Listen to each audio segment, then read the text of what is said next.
Hello बच्चों, कैसे हैं आप लोग। आशा करता हूँ आप लोग अच्छे होंगे, मस्त होंगे। आज की इस वीडियो में एक बार फिर से हम कक्षा 12 के विद्यार्थियों के लिए सिविक्स यानी जो है नागरिक शास्त्र के बहुत ही महत्वपूर्ण बहुविकल्पी प्रश्न लेकर आए हैं, जो परीक्षा दी से वेरी इंपॉर्टेंस रहेगा। बच्चों, यह यूपी बोर्ड है और एनसीईआरटी भी है, यानी सभी बोर्ड के स्टूडेंट्स के लिए इम्पोर्टेंट रहेगा। यानी एनसीईआरटी जहाँ चलती है बच्चों, वहाँ सभी के लिए इम्पोर्टेंट रहेगा। तो चलिए देखते हैं। पहला क्वेश्चन है कि भारत में हरित क्रांति की शुरुआत कब हुई थी। देखो बच्चों, क्रांति जो होती है एकाएक बदलाव, एकाएक परिवर्तन को क्रांति कहते हैं। हरित क्रांति यानी गेहूँ, चावल, जौ इन सब में जो है ज़्यादा से ज़्यादा वृद्धि के लिए था। भारत में हरित क्रांति की शुरुआत जो हुई थी 1966 से 1967 ईस्वी में। सही जवाब बच्चों यहाँ सी हो जाएगा। अगला क्वेश्चन है कि प्रथम पंचवर्षीय योजना में मुख्यतः किस क्षेत्र पर जोर दिया गया। पंचवर्षीय योजनाएं जो होती है 5 वर्षों की होती है। तो पहली पंचवर्षीय योजना में ज़्यादा से ज़्यादा जो है कृषि पर जोर दिया गया। यानी बच्चों, सरकार ने अपना ज़्यादा से ज़्यादा पैसा किस पे खर्च किया, कृषि पर जो है खर्च किया। दूसरी पंचवर्षीय योजना में मुख्यतः किस बात पर जोर दिया गया। तो दूसरी पंचवर्षीय योजना में मुख्यतः जो है उद्योग धंधों पर जो है बात किया गया। सही जवाब बच्चों यहाँ बी हो जाएगा। अगला क्वेश्चन है कि निम्न में से हरित क्रांति की सफलता है। निम्न में से जो है हरित क्रांति सफलता है उत्पादन में रिकॉर्ड वृद्धि, फसल वृद्धि, क्षेत्र में वृद्धि, औद्योगिक विकास को बढ़ावा। उपयुक्त सभी हो जाएगा। यहाँ सही जवाब जो है डी हो जाएगा, उपयुक्त सभी हो जाएगा। अगला क्वेश्चन है निम्न में हरित क्रांति की आलोचना का आधार है। निम्न में हरित क्रांति की आलोचना का आधार है। निम्न में हरित क्रांति की आलोचना का आधार है खाद्यान्न संकट बने रहना, प्याज एवं चीनी का आयात किया जाना, हरित क्रांति का लाभ केवल कुछ क्षेत्रों में पहुँचाना, उपयुक्त सभी। तो 5 बच्चों सही जवाब डी हो जाएगा, उपयुक्त सभी हो जाएगा। ठीक है। अगला क्वेश्चन है भारत की विकास योजनाओं में प्रथम प्राथमिकता दी गई। यानी भारत की विकास योजना में प्रथम प्राथमिकता किस पर दी गई, कृषि पर। सही जवाब बच्चों ए हो जाएगा। भारत में कौन सी अर्थव्यवस्था जो है पाई जाती है। भारत में कौन सी अर्थव्यवस्था पाई जाती है बच्चों, मिश्रित।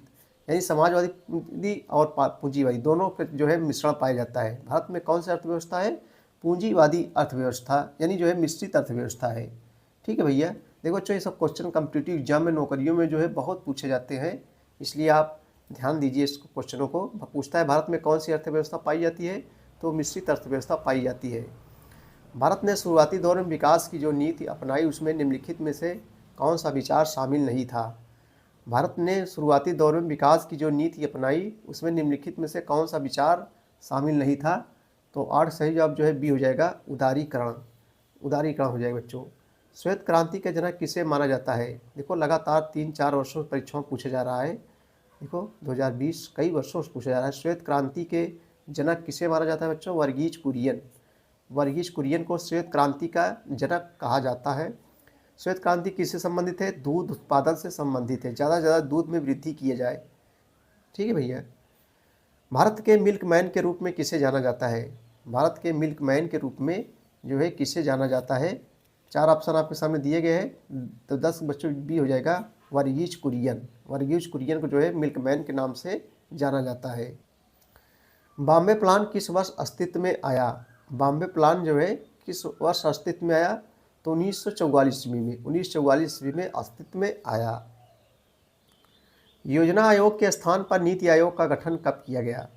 योजना आयोग के स्थान पर नीति आयोग का गठन कब किया गया, तो बच्चों जनवरी 2015 ईस्वी में। योजना आयोग के स्थान पर क्या है, अब नीति आयोग हो गया है। ठीक है। भारत में बैंकों का राष्ट्रीयकरण कब किया गया। भारत में बैंकों का राष्ट्रीयकरण कब किया गया, तो बच्चों 1969 ईस्वी, 1969 ईस्वी में भारत में बैंकों का राष्ट्रीयकरण किया गया। हरित क्रांति शब्द 1968 में होने वाले उन आश्चर्यजनक परिवर्तन के लिए प्रयोग किया जाता है जो भारत के खाद्यान्न उत्पादन में हुआ था तथा अब भी जारी है। उक्त विचार निम्न में से किसका है। उक्त विचार निम्न में से किसका है, तो सही जवाब हो जाएगा जे.जी. हरहा। सही जवाब बच्चों सी हो जाएगा। निम्न में से कौन अच्छे नियोजन की विशेषता है। निम्न में से कौन अच्छे नियोजन की जो है विशेषता है, आपको बताना है। 15 सही और डी उपयुक्त सभी। यह नियोजन के उद्देश्य की स्पष्ट तथा व्यापक व्यवस्था होनी चाहिए। उद्देश्य की प्राप्ति के लिए आवश्यक साधनों तथा उपायों की व्यवस्था होनी चाहिए। नियोजन में आवश्यकता अनुसार लचीलापन होना चाहिए। उपयुक्त सभी हो जाएगा। प्रशासकीय कार्य के उद्देश्य को निर्धारित करना तथा उनकी प्राप्ति के साधनों पर विचार करने को नियोजन कहते हैं। यह कथन किसका है, यह स्टेटमेंट किसका है, तो बच्चों सही जवाब बी हो जाएगा, मिलेट का है। यह कथन किसका है, मिलेट का। आय और कीमत के संदर्भ की गति में साधनों के बंटवारों को प्रायः नियोजन कहते हैं। उक्त विचार इनमें से किसका है? यही जो है उक्त विचार जो है किसका है? तो सही अब बच्चे बी हो जाएगा हैरिस का। उक्त विचार जो है किसका है? हैरिस का विचार है। निम्न में से कौन हरित क्रांति का लाभ है? कौन जो है हरित क्रांति का लाभ है? तो उत्पादन में वृद्धि से देश खाद्यान्न के मामले में आत्मनिर्भर हो सका। नई तकनीक, देखो बच्चों खाद्यान्न मीन्स होता है ये गेहूँ हो गया, चावल हो गया, जौ हो गया, इसको खाद्यान्न कहते हैं। नंबर 2, नई तकनीक अपनाने से रोजगार के अवसरों में भी वृद्धि हुई। कृषि यंत्रों का उत्पादन करने वाले उद्योगों का विस्तार हुआ। उपयुक्त सभी हो जाएगा, डी हो जाएगा, उपयुक्त सभी हो जाएगा। योजना आयोग का मुख्य उद्देश्य क्या था? अगला क्वेश्चन देखेंगे हम लोग। योजना आयोग का मुख्य उद्देश्य जो है क्या था? तो आर्थिक विकास। सही जवाब बच्चों ए हो जाएगा। योजना आयोग का जो मुख्य उद्देश्य था आर्थिक विकास था। सदैव हरित क्रांति की अवधारणा निम्न में से किसने दिया? सदैव हरित क्रांति की अवधारणा निम्न में से जो है किसने दिया? तो बच्चों बी हो जाएगा, वर्गीज कुरियन ने दिया। किसने दिया भैया? वर्गीज कुरियन ने दिया। चलिए बच्चों मस्त रही हो, तो कोई टेंशन मत लो, एकदम दिमाग फ्रेश होकर एकदम टेंशन पढ़िए। टेंशन पढ़ाई नहीं होती, एकदम मस्त में पढ़ो, एकदम जैसे इंजॉय पिक्चर देख रहे हो, जैसे जैसे पिक्चरों को देखते हो इंजॉय करते हो, वैसे पढ़ाई को भी। देखो प्रथम पंचवर्षीय योजना कब प्रारंभ हुई? तो प्रथम पंचवर्षीय योजना बच्चों 1951 ईस्वी में प्रारंभ हुई। कब हुई? 1951 ईस्वी में। देखो ये परीक्षाओं में पूछा गया है, मोस्ट इम्पॉर्टेंट है। पंचवर्षीय योजनाओं के कार्यकाल में योजना अवकाश का समय है। पंचवर्षीय योजनाओं में के कार्यकाल में योजना अवकाश का समय आपको बताना है।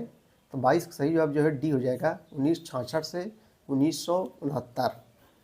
योजना आयोग के स्थान पर बनाई गई संस्था का नाम है। देखो मोस्ट इम्पोर्टेंस है कम्पिटिटिव एग्जाम के लिए, तो वही अभी हमने बच्चों चर्चाएं हो रही थी नीति आयोग। योजना आयोग के स्थान पर बनाई गई संस्था का नाम क्या है? जो है नीति आयोग। चलिए अगले क्वेश्चन की ओर हम लोग चलेंगे। 1965 में किन दो देशों के बीच युद्ध हुआ था? तो पास है पाकिस्तान, भारत और पाकिस्तान के बीच। तो सही जवाब यहाँ जो है ए हो जाएगा, भारत पाकिस्तान हो जाएगा। भारत ने द्वितीय परमाणु विस्फोट निम्न में से किस वर्ष किया? भारत ने द्वितीय परमाणु विस्फोट निम्न में से जो है किस वर्ष किया? तो सही जवाब बच्चों ए हो जाएगा, 1998 ईस्वी में। 1971 के भारत पाकिस्तान युद्ध में किस नए देश का उदय हुआ? 1971 में के भारत पाकिस्तान युद्ध के समय किस नए देश का उदय हुआ? तो बांग्लादेश। बांग्लादेश जिसकी राजधानी क्या है? ढाका है। नेपाल की राजधानी क्या है बच्चों? काठमांडू है। भूटान की राजधानी क्या है? थिम्पू है। मालदीव राजधानी क्या है? माले है। ठीक है।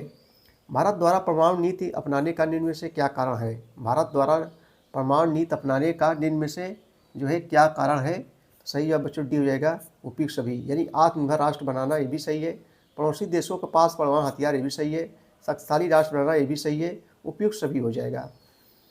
जवाहरलाल नेहरू द्वारा अपनाई गई विदेश नीति का एक तत्व है।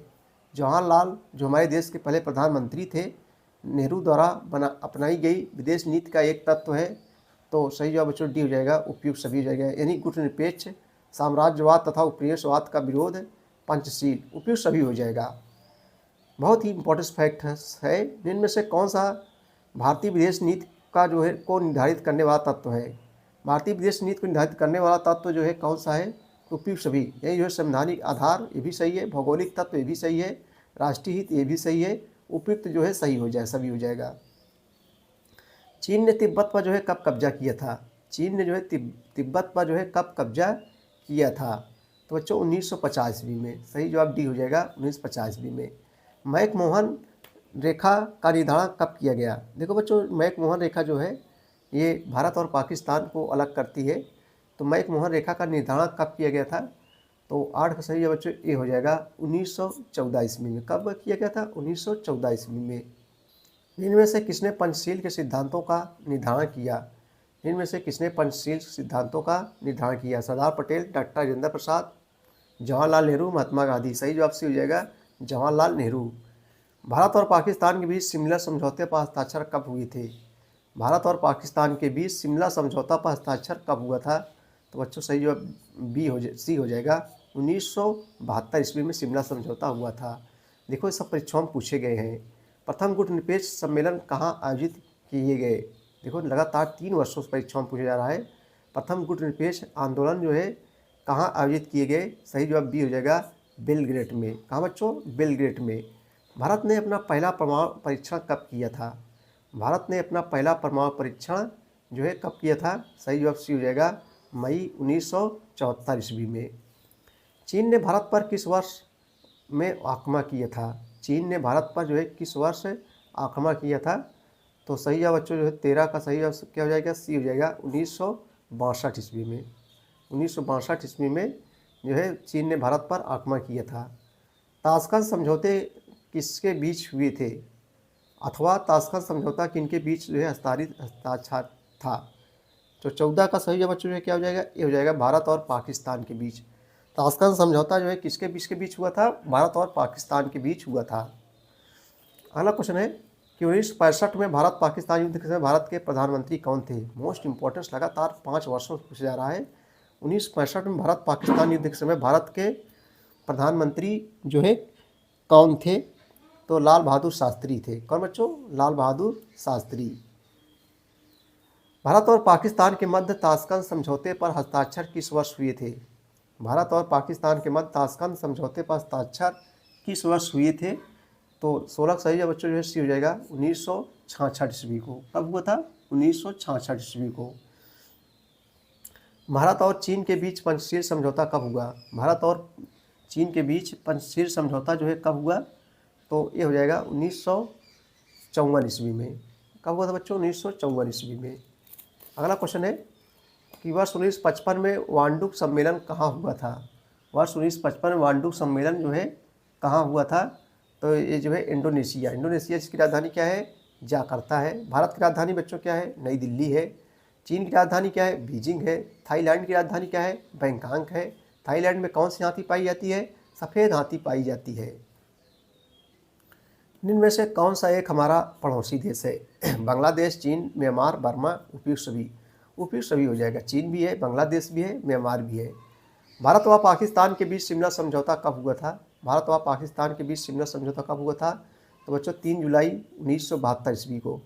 3 जुलाई 1972 ईस्वी को भारत और पाकिस्तान के बीच शिमला समझौता हुआ था। भारत के किस पड़ोसी देश की यात्रा बिना पासपोर्ट वीज़ा की जा सकती है? भारत के किस पड़ोसी देश की यात्रा बिना पासपोर्ट वीज़ा के जो है की जा सकती है? तो बी हो जाएगा बच्चों, नेपाल। ठीक है। इसकी राजधानी क्या है? काठमांडू है। बांग्लादेश की राजधानी क्या है? ढाका है। श्रीलंका की राजधानी क्या है? कोलंबो है। पाकिस्तान की राजधानी क्या है बच्चों? इस्लामाबाद है।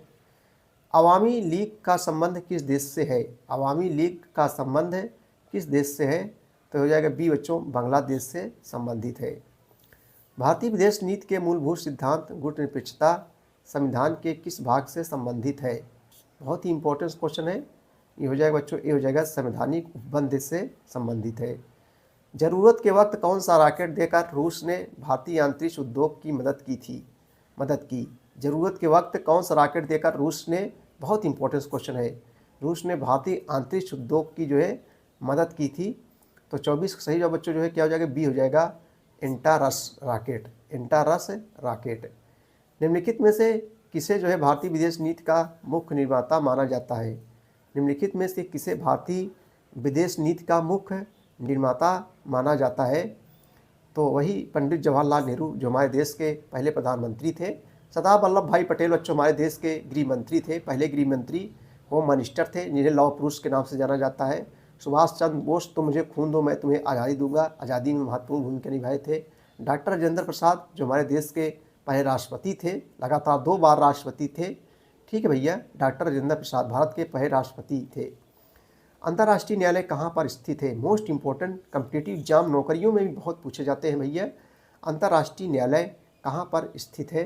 तो बच्चों सही और डी हो जाएगा, नीदरलैंड की राजधानी हेग में स्थित है। बांग्लादेश का गठन जो है कब हुआ था? बांग्लादेश का जो है गठन कब हुआ था? 1971 ईस्वी में बांग्लादेश का जो है गठन हुआ था भैया। बांग्लादेश जिसकी राजधानी जो है ढाका है। तो बच्चों ये थे most important objective question class 12 students के लिए सिविक्स के। वीडियो देखने बहुत बहुत धन्यवाद। Thank you.